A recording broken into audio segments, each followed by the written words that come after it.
will call this meeting to order at 5:15. Item 2 on the agenda, approval of the agenda. Do I have a motion to approve the agenda as presented? Do I have a second? I'll second. Okay. Motion made by Sarah, second by Chris. All those in favor say aye. Aye. Any opposed? Okay, motion carries. Item 3, approval of the minutes. Do I have a motion to approve the minutes as presented from last meeting? So moved. Moved by Bruce. Do I have a second? I second. Second by Sarah. All those in favor say aye. Aye. Aye. Any opposed? Motion carries. Item 4, presentations. At this time, I will pass it over to Rob Brooks to give us an update. Mr. Brooks. Well, thank you for having me today. I am pinch hitting for Allison Sparks, who is, as I mentioned earlier, possibly in labor right now. So she's with you in spirit and us in spirit, but she's got more important things to do today. But my name is Rob Brooks. Just for those that don't know me, I'm the managing partner at Capital Financial. We go by Capify Consulting. We have had the privilege of working with your district for many years, and really appreciate both the district and the board's involvement in these decisions. So I wanted to first thank you all for having me. On this agenda, or in my conversation today, I don't plan to change things up too much, so we'll talk a little bit about the claims through the most recent month. We'll talk about some large claimants. Then we'll talk about and recap some of the decisions that have been made that will be going into effect on July 1st. And then we'll finish that up with some of the ancillary renewals. Now, can I ask, is this more conversational if there's questions, or I can answer those types of things? Yes. Okay, great. Well, this first page in the handout is probably something you're very familiar with. It's a self-funded versus fully insured equivalent claims scenario. Again, this is our July of 24 to present day. We've got claims through March of 25. This is our current plan year, and then we will compare that briefly against last year's plan year because we have 12 months of data there. So, as you can see in that second column, the paid claims, that's medical and prescription. March of 25, we performed just over 667,000 paid claims. The estimated fixed cost, which includes the cost for the insurance, the third-party administrator, everything related to non-medical or prescription claims are bundled into our fixed cost fees, and then a total self-funded cost is that fourth column, where you'll see March of 25, we're just under $780,000 in spend. That fifth column is a comparison towards what we call your COBRA equivalent rate, or essentially the expected rate. And you can see the difference there. In March, we ran about 112% above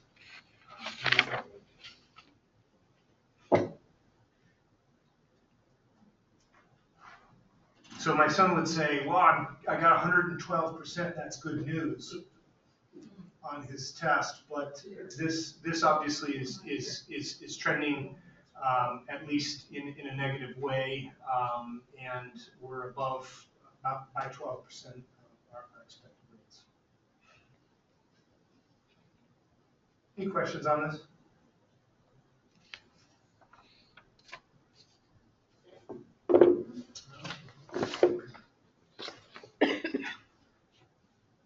As we progress, I think we've got better news. But again, this third page, again, is the self-funded versus fully insured equivalent from last plan year. We just include that as reference to compare the previous plan years versus our current plan years. Total spend last year was about $8.1 million. Looks like we're either on track or tracking to pass, but right now we're sitting around about 3% over from last year's total, so I guess that's not too bad. Yeah, some factors that could impact that is if your enrollment is up or down. I'm not sure how many employees you have either on or not. We've got some information as it relates to year to date as well that we'll talk about and compare different previous plan years. Just recapping something real quick, just something that caught my eye. So looking at last year's fixed cost, you had 86.5, then this year's cost 112.2. That was a change of vendors, correct, if I remember correctly, or was that just a price increase, which could be potentially leading us to looking at changing those vendors? Yeah, great question. There was not a vendor change last year. There was a significant increase in your premium paid to the stop loss vendor. Remember, we had a lot of stop loss reimbursement last year. We'll look at some of the large claimants from last year as well. But the stop loss vendor, Matrix, had a lot of reimbursement back to the district. We had some large claimants that exceeded the individual stop loss level. And so similar to if you got in a lot of car accidents, your car insurance premium is going to go up. That was a significant impact to your fixed cost, the cost of the insurance.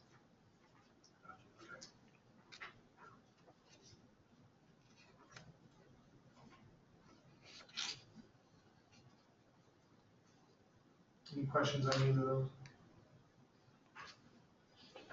No? Okay. The next slide is a bit of a bar chart, and it compares our claims by plan year. And so this is year to date. So our previous plan years are full 12 months of claims paid. Our current plan year, that green bar, is our year to date through March. So yes, your assumption that we are under current is correct. The next page, though, shows if we were to equalize the claims year to date, how we're really trending. And I think this really speaks to the wisdom and the courage of some of the decisions that you all made this year to make some changes. It's tough to say, from my perspective, just kind of parachuting in here, what is going on, but this obviously is increasing. It's trending in a direction that we want to get a handle on it, and I think a lot of the decisions that were made this year to prep for next fiscal year are going to really address pretty quickly what's going on in our current plan. I'll provide some color to that in a minute. Just last time, Allison did say that an increase of inflation and the cost per claim is also higher as well, right? So it's affecting the cost of that. Yeah, I mean, as you look at what we would call medical trend, but probably is more commonly understood as inflation, the cost of going to the doctor, or the doctor's cost, the physician's cost, now it would be higher than 5 years ago, 3 years ago, a year ago, because of that medical trend or that inflation. And so that's really what we're trying to combat or work against is, can we bend that trend line? Can we work to beat that trend line year over year?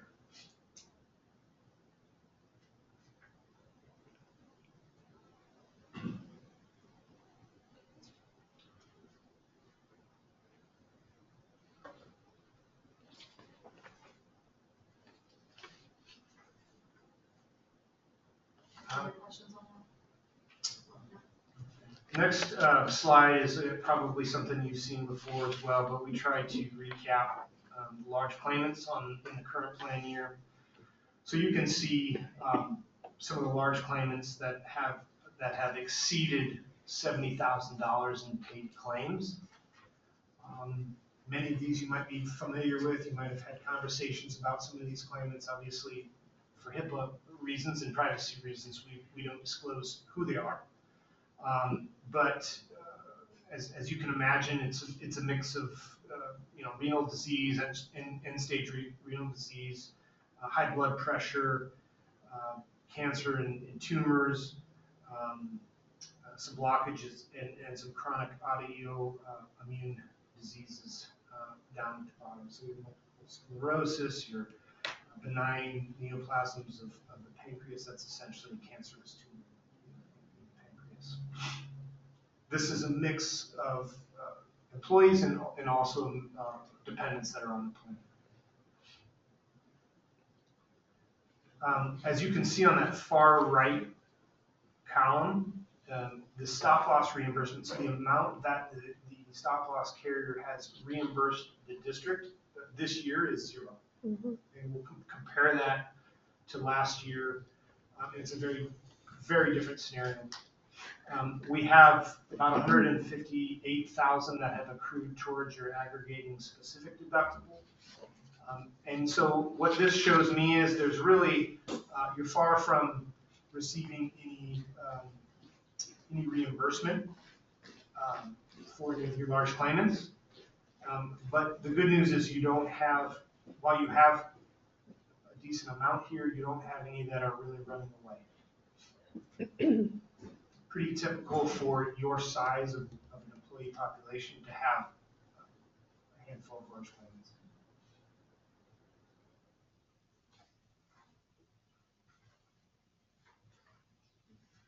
Any questions there?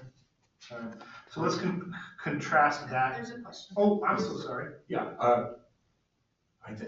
I believe you said this, the group of people or the people that have this diagnosis would include dependents as well as, and so that makes sense, of course, but I had been thinking that it was employees, but it's the entire group, of course. Yeah, that's a great question and confirmation that it's any belly button, as we say, on the plan, right? So any dependent, spouse, child, or employee all have this stop loss coverage applied to them. And they're not considered as a family unit either, right? So the stop loss is not applied to the mom, dad, and child, or mom, partner, and child. It's the individual member on the plan. So if you look at the 23-24 plan year, again, handful of large claimants. You can see on that far right matrix, which is the stop loss carrier, reimbursed the district over $758,000, which is significant. And that was one of the reasons why, to your question, premium went up. So the cost for the insurance increased. Yeah. And what you did is you increased your aggregating specific deductible from $250,000, if you remember, in this plan year, to $615,000 to mitigate some of that premium increase. Very good decision. As you can see here, your stop loss reimbursement was 0, which then in turn meant that the cost of your insurance next year went down.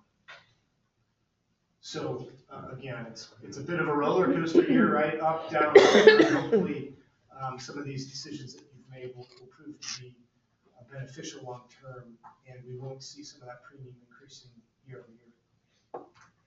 Yeah, because if I'm looking at this right, if I look at 23-24, if I add our TPA and ASD, subtract our stop loss, sitting at about 2.1 million.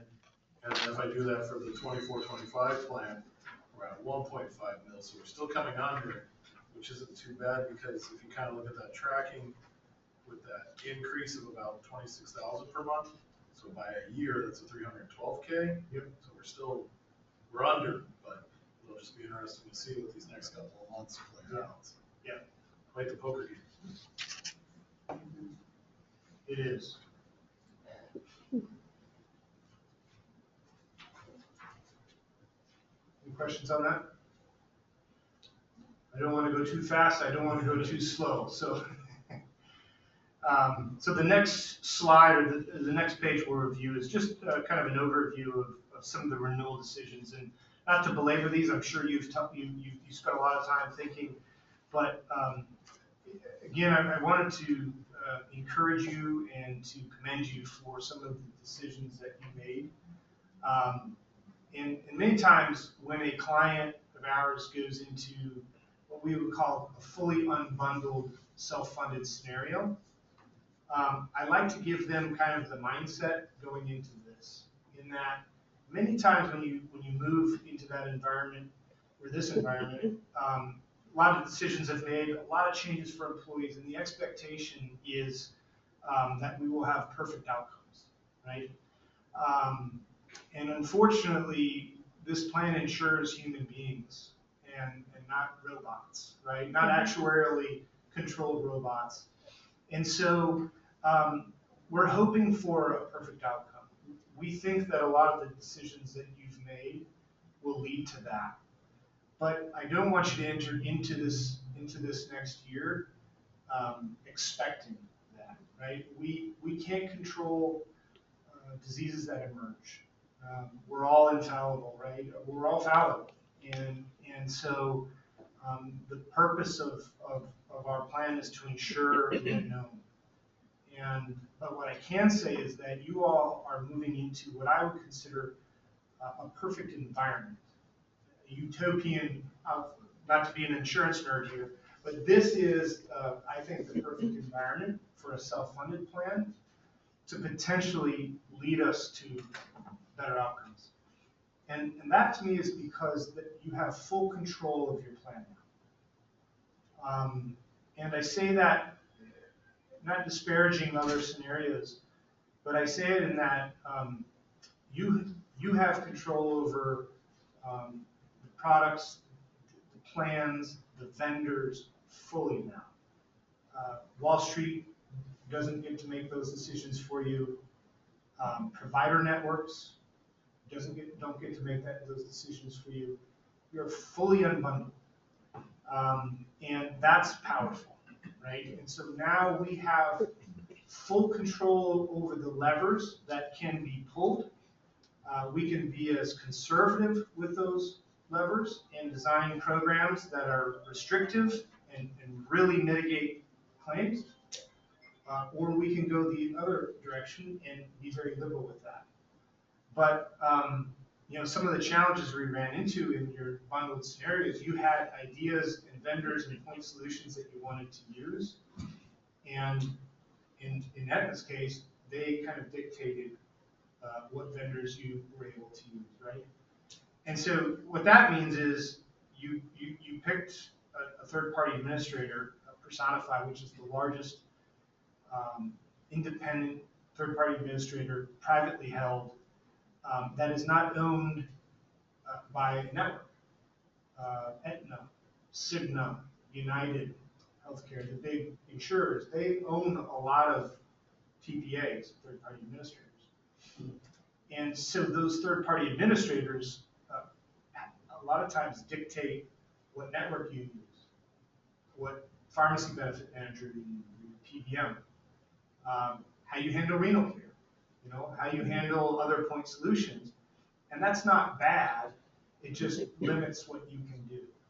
And so again, I wanted to affirm the decision to move to Personify because it will allow you to really control the plan long term.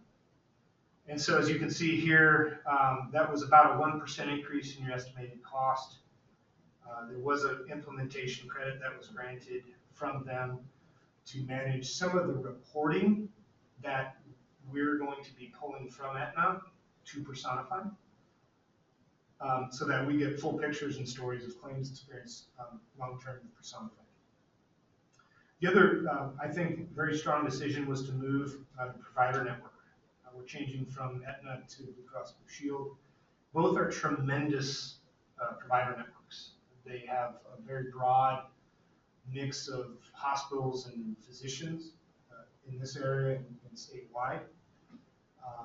In the Phoenix metro area, their provider discounts are very similar, 1% to 2% difference between what they reimburse for certain services in the Phoenix metro, Tucson metro areas. But in the non-metro areas, non-Phoenix area, Blue Cross Blue Shield has the deepest discounts. right? And so what that is going to mean is you are going to be paying less for each claim, essentially, than you are now. So that's obviously should impact the amount of claim spend that we allocate each month and each year. What that also means is, and I don't want to belabor this, but if you've gone through this already, fine. The Blue Cross Blue Shield has what are called DRG reimbursement groupings. So that means diagnostic related groupings. And those are pre-negotiated reimbursements for certain diagnostic procedures to hospitals. So what that means is, let me just stop with the insurance under. What that means is, for instance, they have pre-negotiated set reimbursement rates for certain services in the hospital. Right? So we know our hospital claims are generally our highest claims, right? They're the most serious claims. And what Blue Cross says for some diagnostic codes and events is, we're going to give you this amount for this service. Let's just say a labor. Allison is in labor now. Let's just say and she has a C-section. They set the amount that they'll reimburse the hospital by that diagnostic, regardless of if she's in the hospital 2 days or 15 days. Right? So you really see the power of the Blue Cross Blue Shield network in your hospital and large claims, which is a direct reason, if you follow that to the right on your page, why your stop loss premium also decreased. Because the stop loss vendor has a vested interest in the large claimants, right? Because as those large claimants run away from us, they're essentially on the hook to reimburse that. So if we have a strong network that has strong DRG negotiations with your hospitals and your physicians, that means that we're controlling some of the largest spend on our plan as best as we can. Does that make sense? Not to say Aetna is a poor network, but Blue Cross is unique in that they have those pre-negotiated reimbursements. Falling below or below that, obviously you all chose to use Pharos RX for your PBM, your pharmacy benefit manager. Again, a very strong PBM, a transparent PBM, a PBM that shares back rebates to the district if there are them. But it's a PBM that is very transparent. So you know what you're spending and why you're spending it. Stop loss is going to continue with Matrix. The great news is that the deductible, the aggregating deductible, actually is going to decrease from $615 to $480, and the cost of that premium has decreased by 12.5%. And a lot of that has to do with the decision to change the TPA and to change the network, and also your performance this year. Does that make sense? Yeah. So lots of good changes. I know that open enrollment went well. I'm sure that change is hard, but I think what you have put into place here is going to reduce any future changes, right? The beauty of an unbundled program is that you're able to layer in and layer out different vendors without changing everything, right? And so we're in a scenario where if the PBM is not performing the way you want it to, we can just change the PBM. If the network is not performing the way I think it will, and we hope it will, and actuarially we think it will, then we can change that. We can use Cigna, we can use Aetna, we can use Blue Cross or Anthem. So now we have the ability to really keep our TPA in place and really layer in certain new point solutions that we think will help the program. Next page kind of talks a little bit about two that I think we're excited about. I know we spent a lot of time considering these. Garner is your member steerage program. again, this is best in class stuff. And I'll say this, we consult for about 45 school districts in Arizona. You are one of two that are in a completely unbundled, self-funded environment. And you are the only client that is currently utilizing this new Garner program. Fantastic approach to mitigating claims, directing employees to high outcome, low cost providers, not only across the state, but in your backyard, in your community, incentivizing employees to have a little bit more of a consumerism approach to their healthcare, but giving them the tools to make that decision. Right? We ask our employees to make the decisions, but sometimes we don't give them the tools, and our healthcare environment makes it very difficult to do that. Right? And so this Garner kind of pulls away that curtain and allows employees to make educated decisions on these types of transactions. So very excited to see how Garner impacts our claims. Again, you pair Garner and this transparency tool and decision-making support with the new network, and I do think that we're going to see some positive outcome that way. The other thing that we fought really hard to include is the Garner program is available to folks that are on the HSA plan. We have a lot of employees that are on that high deductible plan, and traditionally these types of programs are not available to them. And so we fought really hard to get them eligible, because we didn't want to just provide this tool for some. We need to provide it to all, right? This gives employees an additional $1,000 if they go see high-performing, high-value providers. So lowers their cost for services, again, provide an incentive for them to be involved in their decisions. And then obviously the Pharos Navigator for specialty drugs. We're seeing the cost for drugs just going through the roof, right? And so this type of specialty drug program where it allows the plan to source some of these higher cost drugs in alternate ways, different ways to buy it, different ways to adjudicate it, different ways to inject it and implement it. Very, very cutting edge and progressive. And that's part of the Pharos PBM. I don't want to sound like a commercial, but these are a lot of levers that are being pulled. And that's why I'm encouraged, right? The claims performance this plan year is probably not ideal, but these decisions I think will make a pretty significant impact. No, I'm very hopeful for that. I mean, it kind of, just even if we were going to something simple like shopping for cable, we don't live in an age of staying with your vendor helps you. They're all about the new customer. So I think we can really reap a lot, because if you kind of look at it, if we can get back into those stronger stop loss benefits coming back with where we're trending and things like that, I think we could start hitting about and then dropping. And even if we look on the previous page with those, what we're going to save and the predicted increases, just that inflation idea, I think that helps us. So it's not bad, because if we're on a traditional track and we see these things hitting, I think a lot of districts would be at a scramble point, really worried. And this is sounding pretty good. This is But, to that point, it's valid and it's legitimate in that as a firm, we delivered more 25% increases, 30% increases to district clients this year than I ever have. And that's hard. That's hard on the district, it's hard on the consultant. And many times it's out of your control, and the decision is made for you.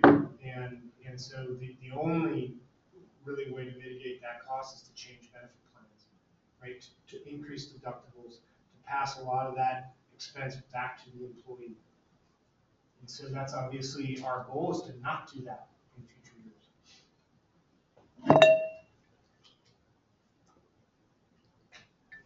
Any questions? Are we okay to move forward?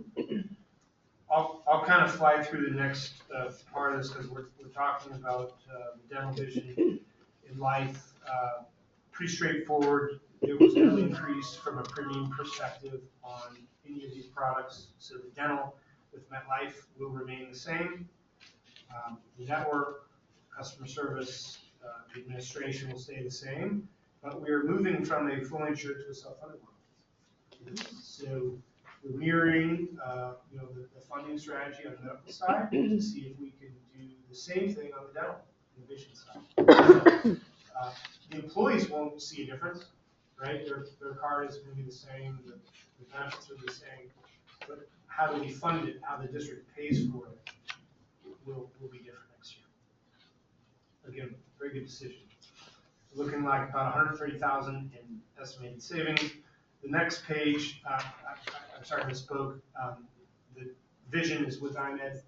That will stay fully insured. The change from current is 0. So the district cost and the employee cost will stay the same next fiscal year.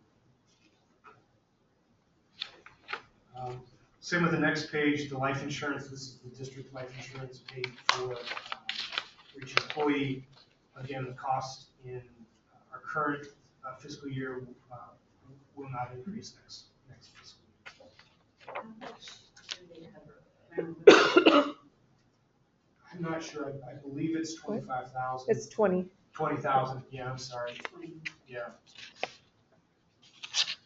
Showing a little bit of my ignorance here. Allison is the expert. So, yeah, but 20,000 per employee. Is that right? Yes. Yeah.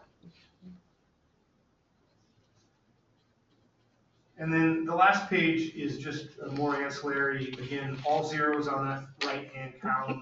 Very good news. The IMS Mexico network access stays the same at $2 PPM. The Aetna employee assistance program again stays the same, $1.38 per employee per month. These costs are embedded into your medical costs. Your FSA, HSA fees are staying the same. And then the COBRA administration has changed by 5%, and you can see the monthly fee.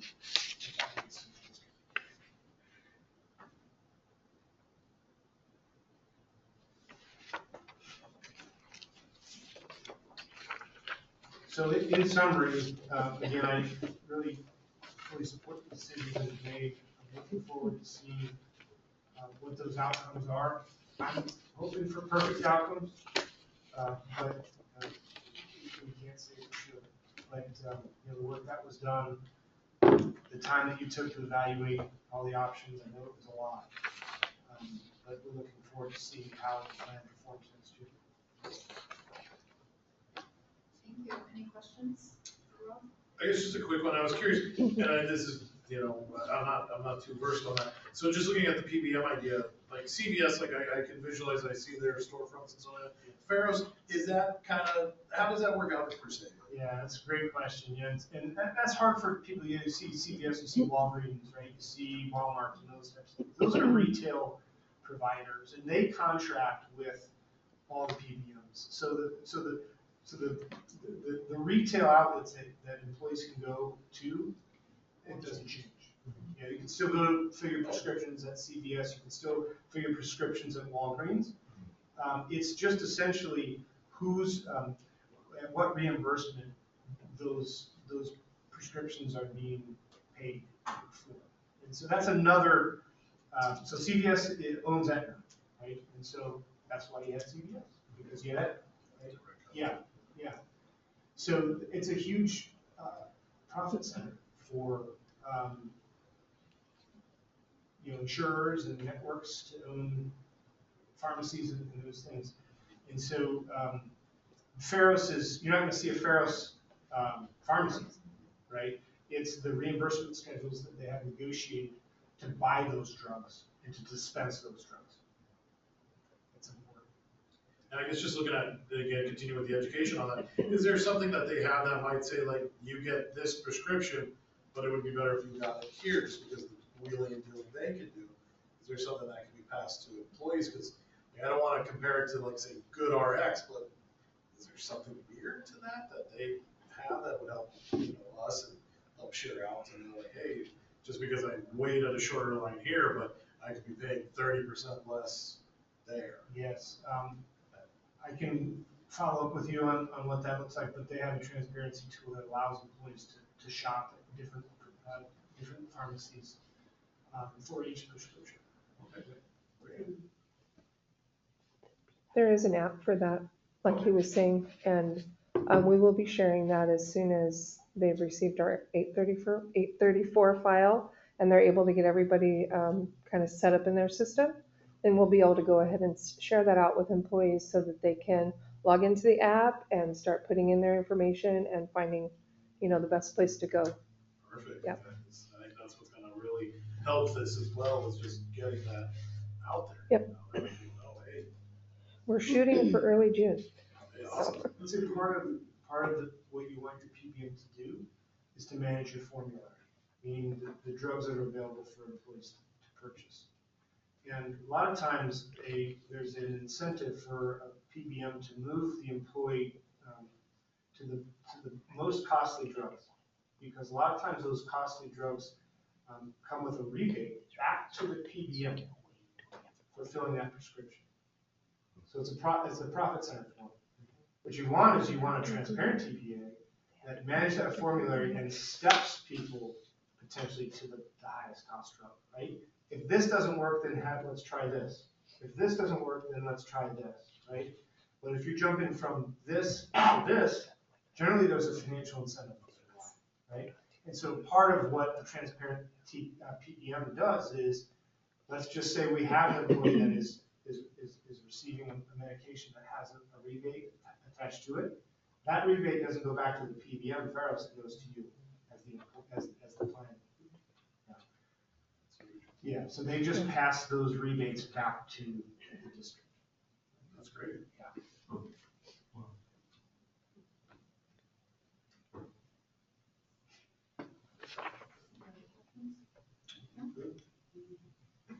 Okay, thank you, Rob. I will hand it over to Jamie Walden, who will go over the financial report. Okay. Mrs. Walden. I did pass out a one-pager here, try to keep it brief, just a summary. So this does date back to 7/1/2023 when we did start our self-funded insurance. So if you notice at the top, we'll talk about the income first. The income the money that the district put in 2024 was at $7 million to kind of just get the program started. And then the money from deductions from the employees, this would be the district's portion and the employees' portion, was $7,172,000 that you see there for last year, for 24. And then so far this year, it's a little bit more, right? But this is through yesterday, so fairly up to date. It's been $7,000,009. So this is, again, we increased our amount that we were contributing to the plan for this year because of the cost of claims. So that's why you see there's an increase there to cover that. Then we did change our bank account to an interest-bearing account. And so last year we only made the $2,000 because it was really late in the year when we changed it. But so far this year we've made $37,000. And so remember that we did talk about, Dennis mentioned that we look to maybe use that money to pay for a position, a coordinator, somebody who go out and train and send out emails all the time and contact people. So that is what we're using that for. And it's working out great. And then the stop loss reimbursement for last year alone, we did receive $769,000. Like Rob mentioned, we haven't received anything this year because we haven't hit those marks to receive it. So over the course of almost 2 years, we've had about $22 million come into play. And then we'll go ahead and look at the expenses if you don't have any questions on the income. Okay. So admin fees, what we have listed there, I guess stop loss could have gone under the admin fees, but we separate it for audit purposes. So admin fees last year was the $402,000, and then like Rob mentioned, the fees went up this year because they had to, right? Inflation. So far we've paid $474,000. We did have a small bank fee last year, was a miscommunication with the bank where they tried to charge us an analysis fee for our account, but we have so many accounts there. We just said that doesn't belong with this account. So couldn't do anything about it. That's why it's there. Last year, and something to note about this with the claims, I have last year for fiscal year 24, we continue to receive claims, draws, and reports, and the reports will say when the date of service happened. And so we continue to split them between last year and this year. Even though we're in this year, we're still paying for claims from last year. So we do have them split accordingly. So that was 8,448,000 so far, because just yesterday we paid some on last year. And then so far this year we've spent the 7,324,000. And like I said, that's up through yesterday. And then stop loss expenses. So this is the amount that we paid the stop loss for fiscal year 24. We paid 746,000. And then so far this year, we've paid 949,000. So right now, if you look at that overall amount at the bottom, the 4.5, that's about what we have in the bank as of yesterday. Can I just say something on that? Sure. That's a great point in that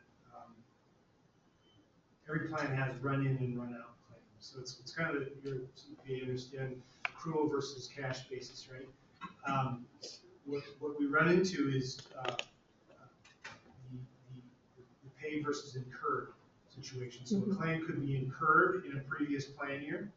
Let's just say someone goes to the doctor, has hospital in June, but that claim is not actually paid until August, or September, October. If there's adjudication that needs to happen, if there's discounts that need to be applied, there could be a 6 month, 8 month, 10 month lag to actually fully recognize the pay claim.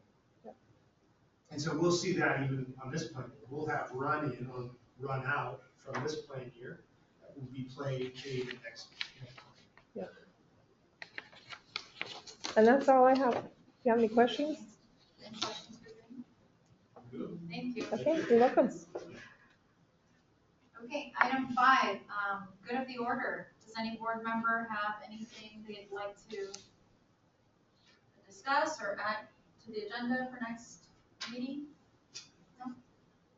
No, just, I guess, continue, thank you guys for the education y'all do.